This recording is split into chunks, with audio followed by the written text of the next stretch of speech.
the positive feedback system. Okay, now let's talk about the positive feedback system. Okay? What is a positive feedback system? It works in the same direction of the changes.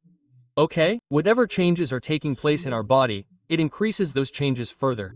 Okay? For example, if the temperature in our body is increasing, what will the positive feedback system do? Meaning, it will increase the temperature further. If the body temperature is decreasing due to any reason, for any reason, then it will reduce the temperature further.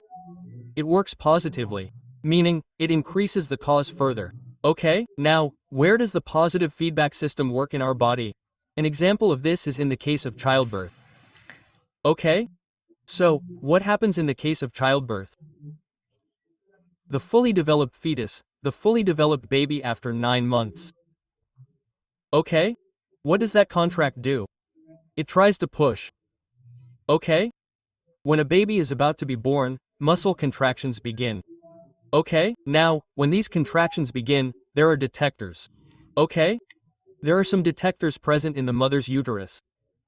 Okay? Now, what do these detectors do? These detectors detect signals that the baby is exerting force. He's trying to stretch. Okay, now, these detectors pass this information to the control center. Okay, the control center is in the brain. Okay, now, what does the brain do?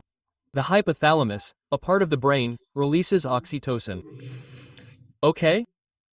What does this oxytocin do? It works on effectors. And what does it tell the effectors to increase the muscle contractions even more?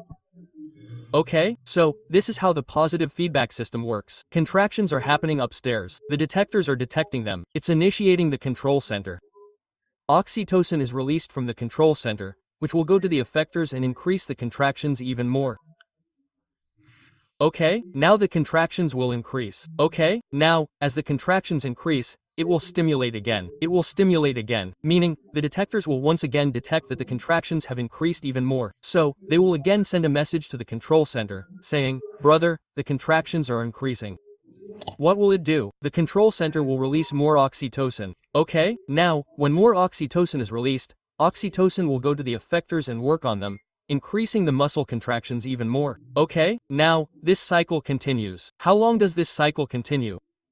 It continues until the baby is born. Okay, that means, until the baby is born. Okay? Once the baby is born, this cycle is interrupted. Here's the inhibition. Okay? When the baby is born, the cycle is inhibited. Okay? So, the positive feedback system works like this. It keeps increasing the cause until the cycle is complete and the baby is born.